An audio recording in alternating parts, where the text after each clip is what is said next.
Welcome, everyone, to today's episode of the Red Chair series. I am so excited to share with you our conversation with Sheri Long. Sheri Long has been in business since 2013 and has consistently done 30 plus units a year since then. We're going to dive into this conversation with Sheri about how she not only built a business, but while teaching fourth grade for 25 years. And then we unpack something that happened to Sheri in 2017 where she really shares about her cancer journey and what she learned, the lessons from that experience. So I want you guys to jump in full-fledged with me. And without further ado, here's Sheri Long.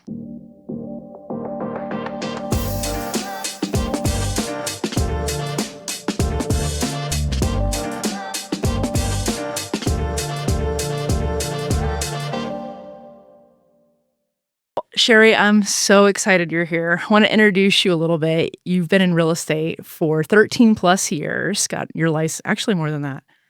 Oh, got my license in 2013. 2013, yeah. Two amazing kiddos. You've got a daughter who's, of course, is an engineer. You've got a son who has his MBA, graduates this May. And then, of course, Mr. Wayne. Agent Wayne. Agent Wayne. Yep. But your story is so beautiful. And just from going to 20 or 32 years as a school teacher and then having a cancer diagnosis, all while building an incredible real estate business. So thank you, Sheri, for joining the Red Chair podcast. We're so excited to dive in. Thanks for having me. Absolutely. Well, take us back a little bit, Sheri. For real estate, I'd love to hear a little bit about your story beforehand. So I was planning to get out of high school and go off to pharmacy school and become a pharmacist, but I happened to have this teacher who influenced me a little bit. So I went to Shawnee Mission West and I met Mr. Long and everything was legal. But after I graduated, I'm telling you the short version, of course, but he said, if you'd ever want to date me, I would be interested in taking you out on a date. So we went out on a date and the rest is history. I literally came home that night, broke up with my boyfriend, and decided to date Mr. Long. Oh, my gosh. Yeah. So I dated my chemistry teacher, and within 2 weeks, I was like, this is my person. I know I'm going to marry this guy. So he talked me into becoming a teacher. He said, it would be so cool because we're both very family-oriented. He said, wouldn't it be neat if we had summers off together with our kids? Wow. So he said, you ought to just become a teacher. You love people. You love kids. So I stayed in town. I didn't go off to Creighton University, which is what my plan was. And I went to JUCO, and then I ended up going to Emporia State, got my teaching degree, and I taught fourth grade forever. Fourth grade? Yeah, fourth grade. Yep. What was about fourth grade that made you decide this is the thing for me? So that's basically they're 9 and 10-year-olds, and they still love their teacher. So, yeah. But they're not, like in kindergarten, you have to change your activities every few minutes. You got to do something different. Fourth graders, their attention span is a little longer, and so you can do a little more with them. So fourth grade was kind of my sweet spot. And then my kids were getting older, and I could see, we had started saving money for our kids to go to college. But I was looking at the funds, and I thought, I really wanted my kids, my own children, to go to college and come out debt-free. And so I knew that I had enough saved for maybe 1 year of college for each of them. And I just was like, how am I going to do this, to pay for this? So that's what, unfortunately, in 2011, we knew we were going to have to sell our house. And it kind of all fell into place because I met an incredible person then.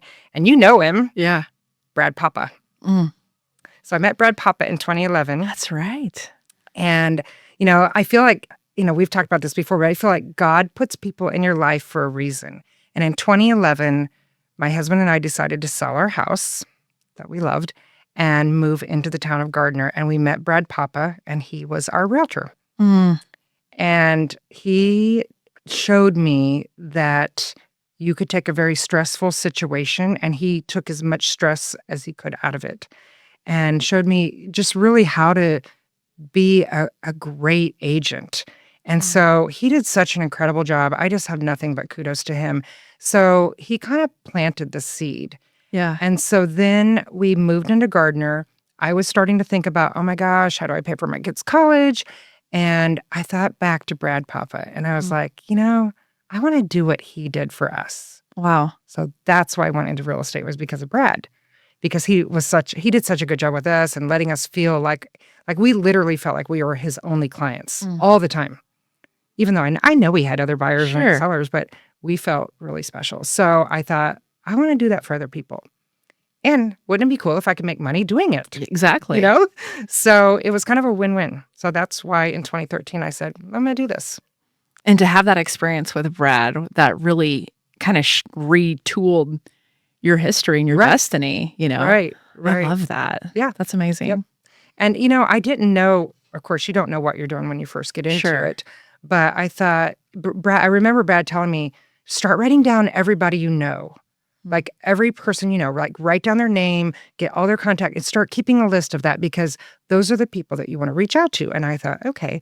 So I showed him my list, and it was like, I think 550 people or something. He was like, okay, this is a good start, Yeah. So, but I think teaching, just kind of went hand in hand with that, because I knew so many people. Yeah. So, And so you not transition, but you took on real estate. And that's what I love about your story, is that you were doing both for a long time. And of course we'll dive more into that. yeah. But can you unpack for us a little bit how those students and then parents actually even fed into what your business is today? I mean, if you think about it, like teaching is very similar to real estate. So it's just, teaching fourth graders, I was constantly like assessing their needs. Like, what do they need? What do they want? How can I problem solve? How can I give them everything that I have so that they can become better people and, grow? And then you look at real estate, and it's very similar, because you're assessing needs and wants of your clients. Yeah. And problem solving all the time and delivering like top service, which is what I was always striving to do with my students. I wanted to always be the best teacher for them. And, and it's really about making connections. And that's what I did with my kids, was I would always be trying to figure these kids out and make connections with them, right? Yeah. Because I wanted them to trust me. And as soon as I knew that they could trust me, I really didn't have any discipline problems, because they wanted to please me. I felt like I could get further with them, their education, they learn more, but they also felt better about themselves.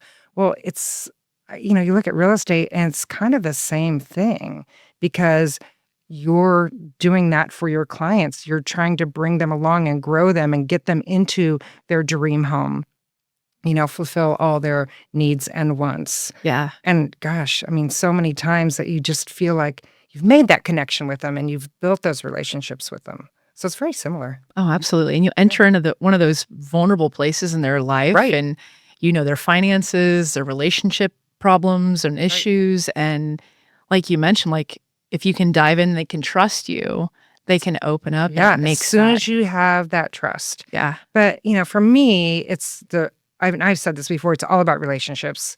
That is, to me, the best thing. I want to walk away feeling like I've made a difference. And I love having the relationships with these people. I just had somebody write me a note yesterday. They left me a Google review, and I started crying when I read it, because she said, Sheri's like family. Mm. And that's what I want. And I feel like that's happened so many times, where these people are my family.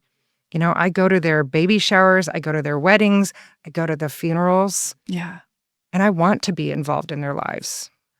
Because I mean, so well, it's not just always a one-time thing. No. If you nurture and love on your people over Right. time, they come back to you again That's and right. again. That's how you get your referrals and, repeat business. So you definitely want to love on them. Well, tell us a little bit about Sheri, like those first few years when you got started. You're Oh my working gosh. fourth grade teacher, mom, wife, all the Trying hats. to figure it out. Yeah. What was that like? It was crazy. The first couple years I wasn't, I think my first year I sold maybe 6 houses. I don't know. And then the next year was like 12. So it kept building and building. And it got to a point where I was like, I really didn't know how to balance it. So I would be teaching and my phone would be ringing because somebody was wanting to call me about a listing I had. And, do I pick up the phone and stop teaching?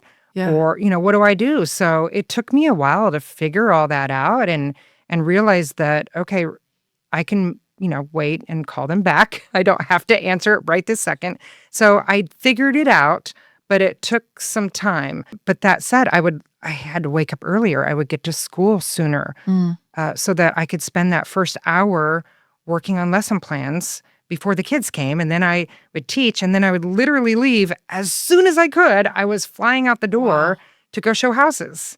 And then Huh. I would work until like 11 o'clock at night. And then I would wake up at 5 in the morning and start all over again. So it was crazy. It really was. So you really mastered your time Oh, yeah. It was all time management.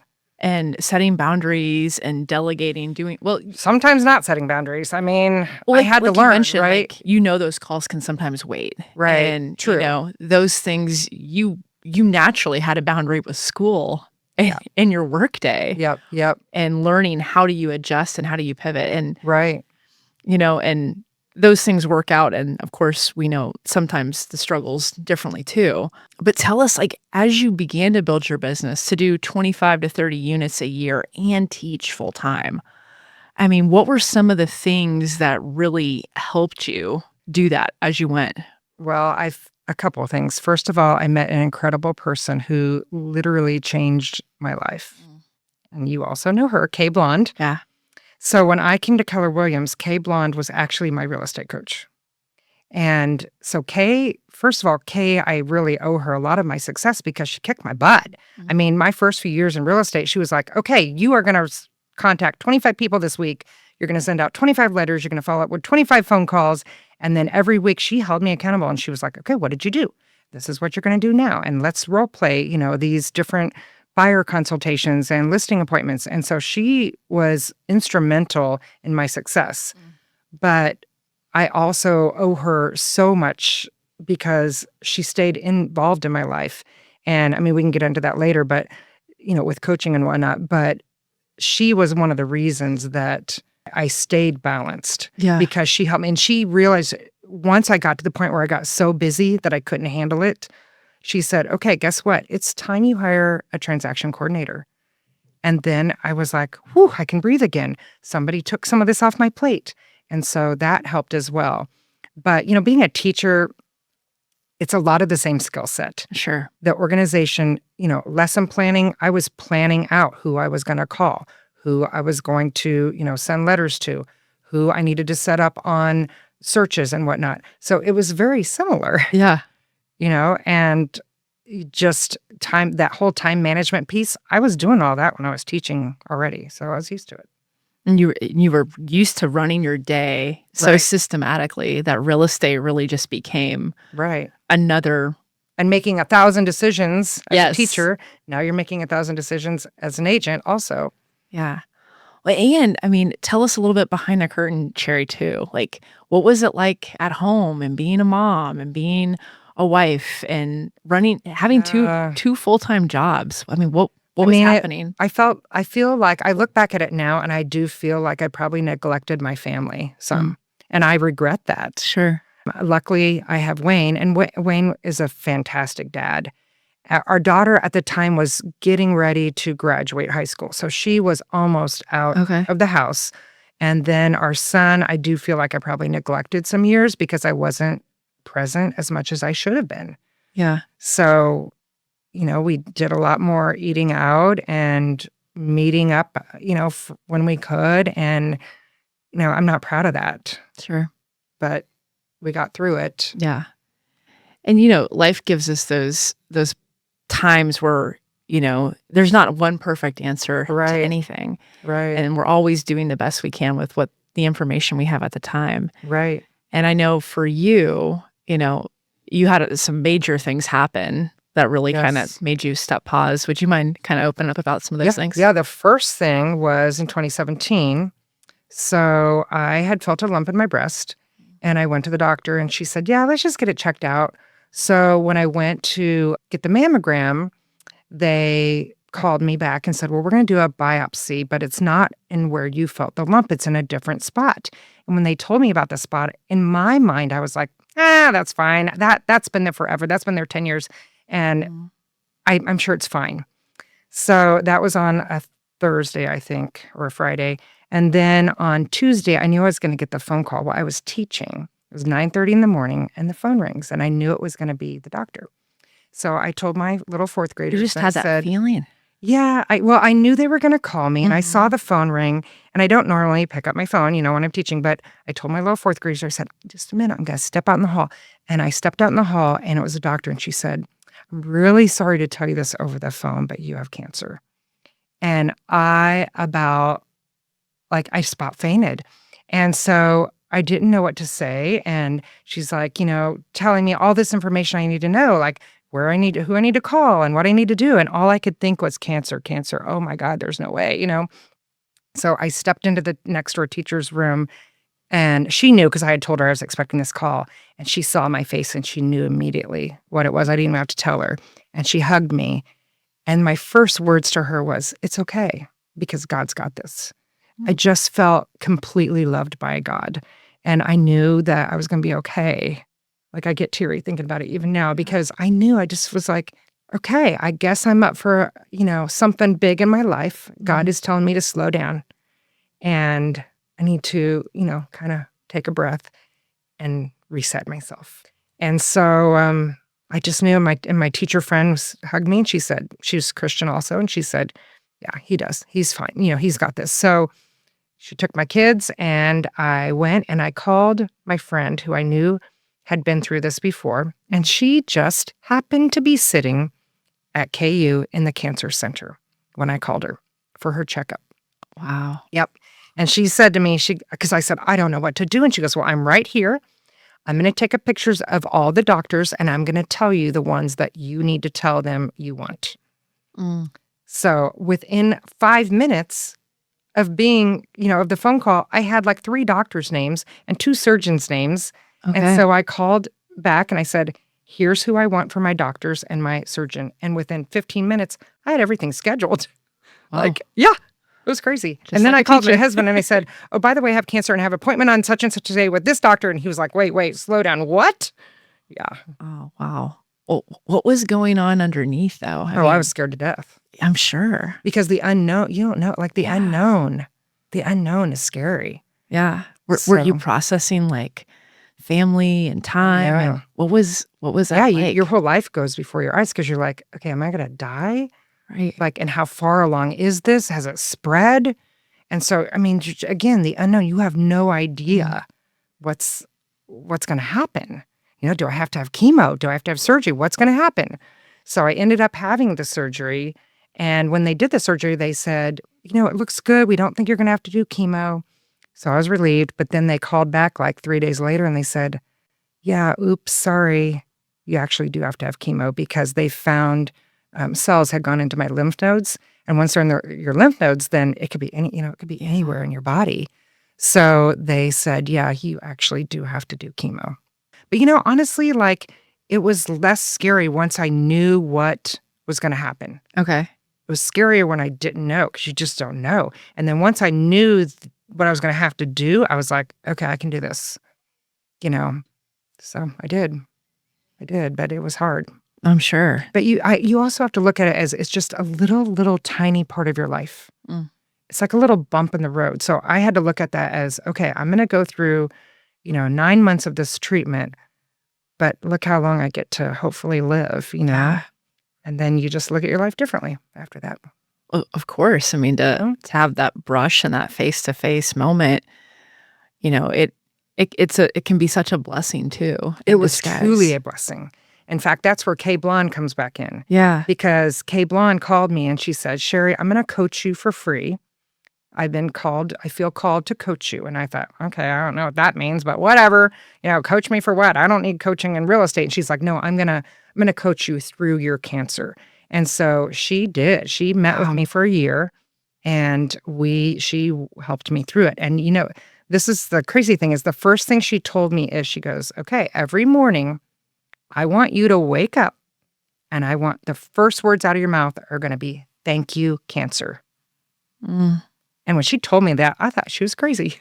It's like, okay, what? Why would I say thank you, cancer? But now I know because it took that for me to slow down and to realize, like how precious life is and how I need to start putting my family first and my health first. And so it changed my life. Wow. So every morning you're talking to Kay, she's coaching you through this, getting your mind right, Yeah. and really kind of being that shot in the arm I'm hearing Yeah. of helping you process this hard with a safe person. Right. And I mean, there were several things she told me. One of the things she said is, like, I would go to her and go, okay, I'll try, Kay, I'll try to do that. And she goes, there is no try. Mm. You will do this. Yeah, She said, if you try, you're giving yourself an out. that's right. You're giving yourself an excuse not to do it. She said, you will never say try. So I have taken that with me all through my life, that I'm not going to say I will try to do something. I will do it. Mm. Well, what was happening with your family during this time when they find out? Oh, they were so supportive. Yeah. I mean, Wayne was my rock. He shaved his head for me. Mm. Yeah, we have a picture of us with our bald heads. It's really cute. But my family was my rock. Krista was away at college, so she, I think, probably felt bad that she couldn't be around. Although she did take me to one of my chemo appointments. Okay. I feel like my son was pretty scared, Sure. pretty nervous of what was going to happen, but he was super supportive as well. And my mom and dad were wonderful. They would take me to my chemo appointments. What's really cool is, this was 2017, and my dad had Alzheimer's, Lewy body dementia, and Parkinson's all at the same time. Oh, wow. And so my mom would have to drive him everywhere, but he would come to my chemo appointments, and he ended up passing away in 2018. So that was really special to me that he was there for me before he passed, So that was also really cool. And to have that time with him too, you know. And he knew, I mean, he still knew me. He still knew my name, and he still knew what was happening. And I know he felt bad for me, but he was very supportive as well. And my mom is always like, she's one of my best friends. So she's always been super supportive. Sheri, how did you grow in your faith and your belief? And what changed inside of you during that time?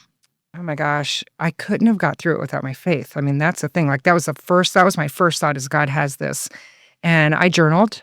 I journaled a lot during my cancer journey.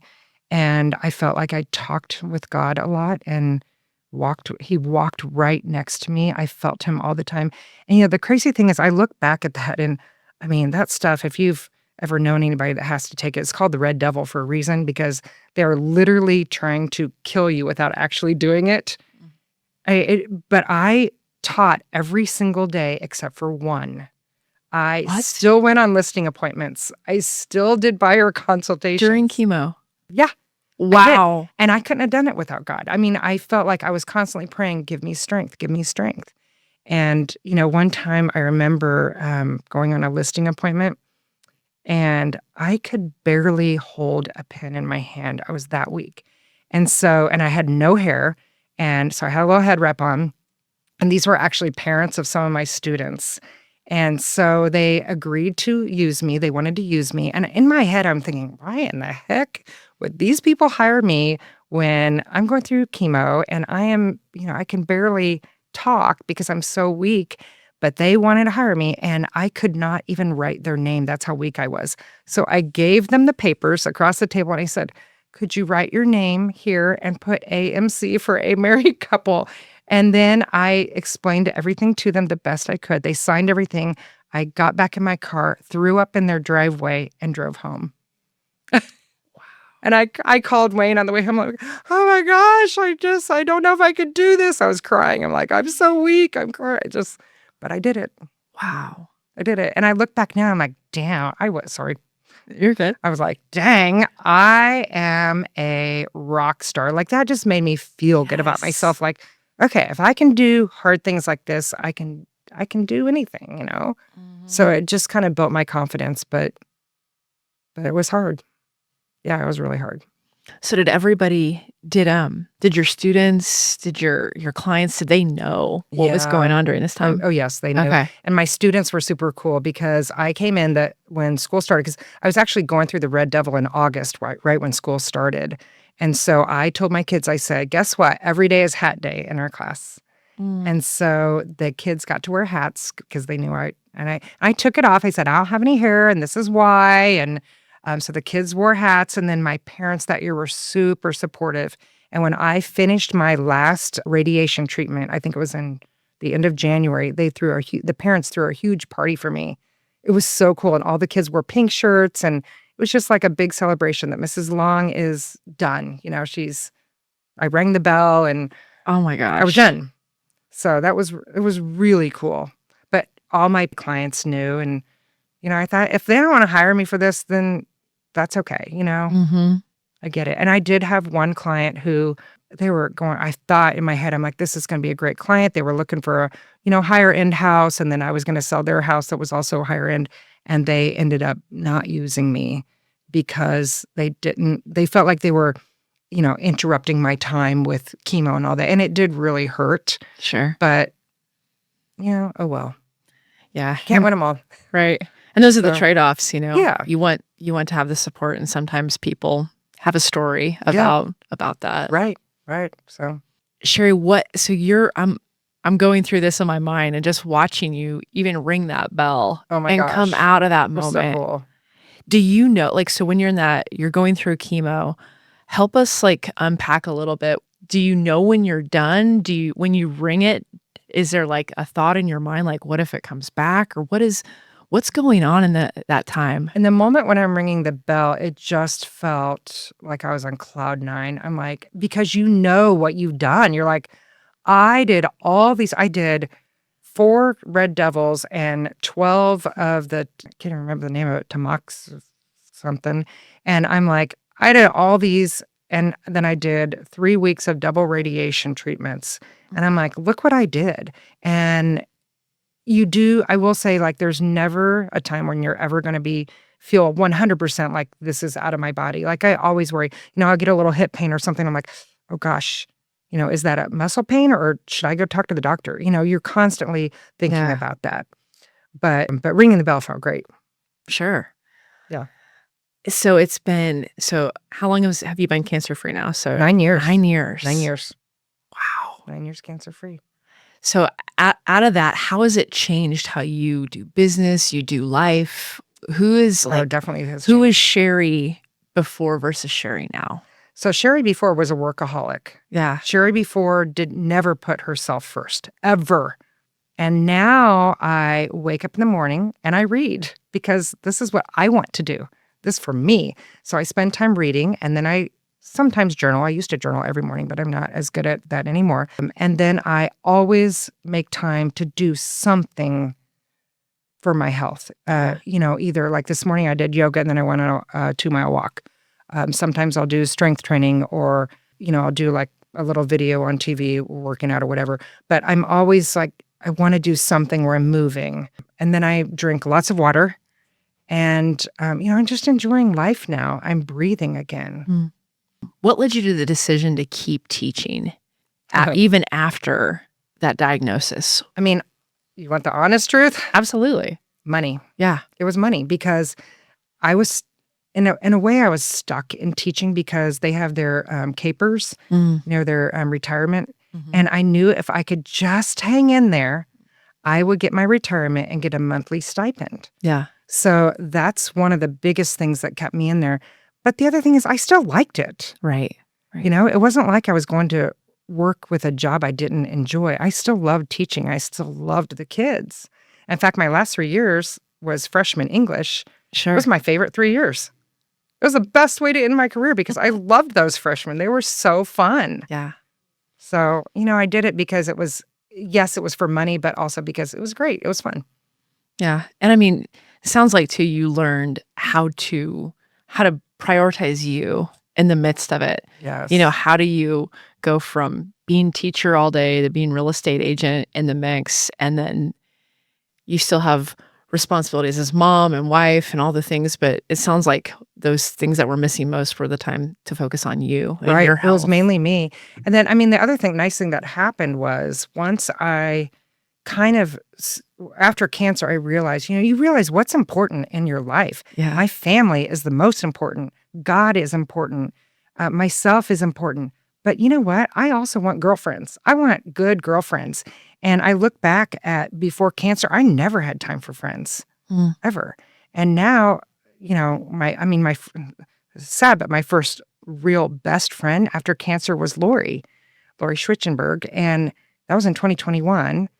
And I realized after meeting Lori that, you know what? I like having girlfriends. somebody I can pick up the phone Yeah. and talk to about anything and just have fun with and just, share with and connect with. And so then Lori passed away last March of 2025. But man, we had the best 3 years together, for 4 years together. Yeah. So, but I also have a really, really strong group of women friends now that Mm. I'm like so thankful for. And I'm going to make time for that. Like that is important to me. And you really sounds like we're able to retool what mattered most. Right. And to highlight that it's almost like it put a spotlight on those areas that were missing and it gave you the permission Exactly. you almost needed. I needed that permission to say, it's okay to take care of yourself. Yeah. It's okay to want to sit down and read a book for an hour or to, go for a walk or, whatever, or not do anything and just rest and breathe a little bit. But that said, I mean, obviously I want to build my business as much as I can. So that's always still on the back of my mind. Like, okay, where's my next lead coming from? And, who should I make calls to today? But I'm not going to stress over that to the point where I bring back cancer again. Yeah. What advice would you give somebody, Sheri, if they were going through that journey? Through cancer. Yeah, through the cancer journey that you went through. I mean, exactly what Kay told me. Mm. Thank you, cancer. And look at your life differently because it's going to actually benefit you. I feel like I don't ever want anybody to get cancer, but anytime you have a diagnosis where it's a life-changing diagnosis like that, it definitely makes you look at life differently and prioritize and realize gosh, I only have one life to live. Yeah. So, I mean, I literally wake up every day and I'm like, okay, what am I going to do today?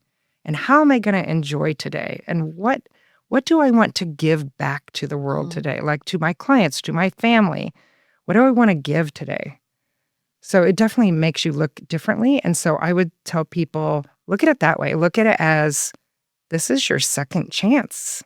And not everybody gets a second chance. So That's right. that's how you should look at it, I think.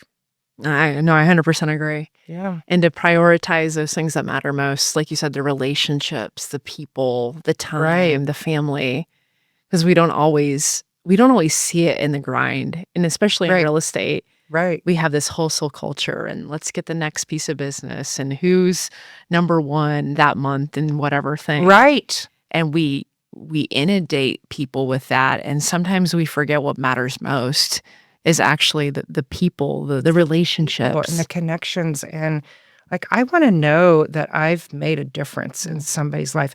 When I go to like a listing appointment or a buyer consultation, I'm praying on the way there and I'm praying, God, I don't know what you want me to do, but just use me. And I just want to be a vessel for him and say, okay, this is, if there's a way I can help these people or touch their lives in some way, then show me how to use me. And I mean, I'm going to be honest. I'm not the best Christian out there. Okay. I don't even go to church, but I do pray and I do have a relationship with God. And that's, important to me. Yeah. He's always listening, Yeah. It's my favorite. One of my favorite things is, God's always speaking because he gave us a tongue. Yes. That's a good one. I like it. And, I like it. And he always speaks to us in whatever way resonates most with you. And I love that you make time for that every day. And you ask yourself before you even encounter anybody, what do I want to deposit into them? What do I want to leave in this person? How can I be of service? I mean, I feel like humans are born to serve and to connect. And so that's who I want to be. Yeah. Well, Sheri, you've like transitioned now from teaching. You've retired. I did 3 or 4 years ago. Hallelujah. No, I retired last May. It's been 1 year. Okay. It's only been 1 year. Okay, man. I was thinking it was a couple. No. Your first official year. What does life look like differently this year for you? It has been awesome. I mean, I just feel like I have taken my life back and I have more time. And people are like, oh, you're going to sell more real estate now. And honestly, I'm not, which I guess I could. But it comes back to what do I want out of life? And yes, I do want to sell a lot of real estate. And I do want to help a lot of people, but there's also a lot of other things I want to do. I want to be with my family. I want to be with my friends. I want to travel.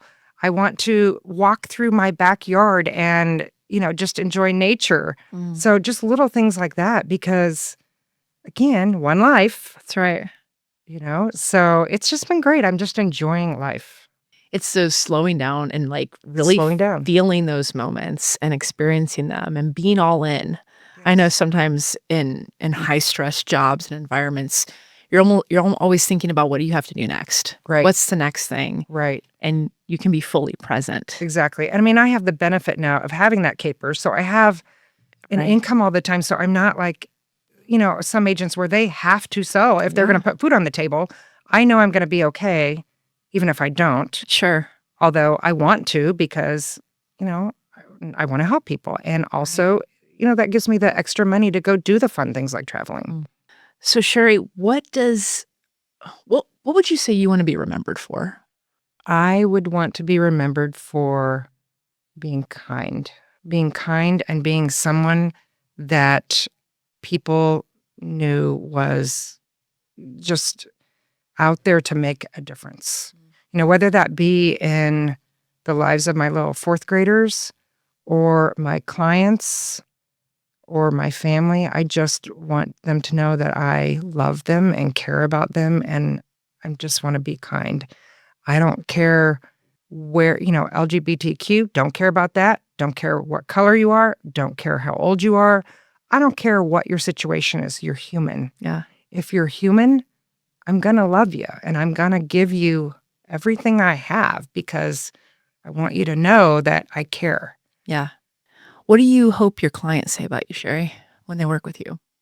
I hope they feel like I went the extra mile for them and that I was always looking out for their best interest. And I'm sure that they resonate with that just by how they respond back to you, on social media and those things. They've gone above and beyond in that way too. Yeah, I mean, it's nice when you hear the kudos that you get back, but I want people to know that I'm going to work hard for them and that they can trust me. So, and I know that once a teacher, you're always a teacher. always a teacher, yes. And even in a different way now, I know that you're still coaching and guiding and teaching everyone that comes into contact with you, whether it's through life journeys or home buying. And I love to coach other agents. Yeah. There's several agents that I'm coaching right now on this side, kind of just helping them get through some things and, guiding them through the process. But I also teach my clients as well. Right. And I look at it like when I first meet with my buyers, I sit down and it's a teachable moment. We teach them how do you buy a house and, how do you position yourself in the best way possible. I love to teach. It's just natural to me, And you were born to do it. I guess so. I guess Wayne convinced me to do it. He saw something, right? I guess so. Well, Sheri, if someone was where you were when you first started, they're a teacher or they're a dual career agent, they're working two jobs, what are some things that you would tell them to do early on? If someone can go back to you and say, Sheri, right, what would you do differently, or what advice would you make sure to listen to? I mean, definitely you have to be disciplined. You can't just wait and expect it to happen. You have to go get it. Yeah. You can't just sit back and go, okay, I've got, this real estate license now. Let's hope somebody comes to me, because it just doesn't work that way. So you have to go get it. So action, you have to take action. And whether that's making phone calls or sending letters out or just talking with people, whatever it is, you got to do something, Yeah. I think too many agents get their license and then they're just like, well, how come we're not selling any houses? Well, because you haven't done anything, Yeah. So you have to be disciplined and then follow through. I would say follow through is huge. So when I first started, I did a lot of open houses to get clients. And that was my best way to get new clients, was follow through, is find something I could offer value to them, set them up on a home search, and then follow through and call them, hey, is this home search working for you? Would you like to meet to talk about it? And, just really, again, making connections. Yeah. And that just staying, in touch with them. those were probably some of the biggest things that I did. So your schedule, being consistent, time blocking, Consistent, yes. and then committing to that follow through. Committing to the follow through, yes. So many people when they get started, they think real estate's like HGTV. Yes. And people just walk in off the street and want to sell a home.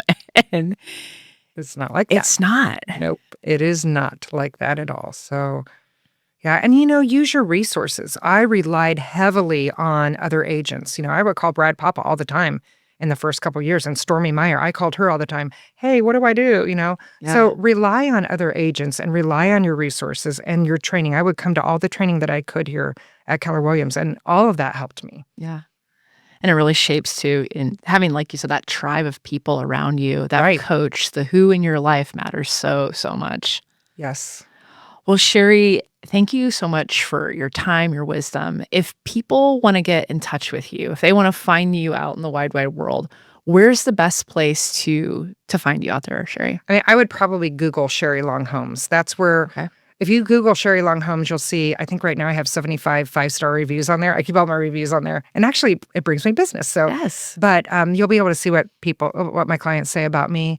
And then I'm also on Facebook. Okay. So again, if they just, type in Sheri Long, I think it would probably come up that way.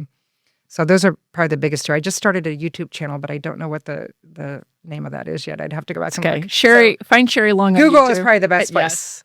Yes. Well, Sheri, thank you for your authenticity, your vulnerability, for sharing your heart, your story. We just thank you so much. Sure. Thanks for having me. Of course. Yeah. Thank you. Okay.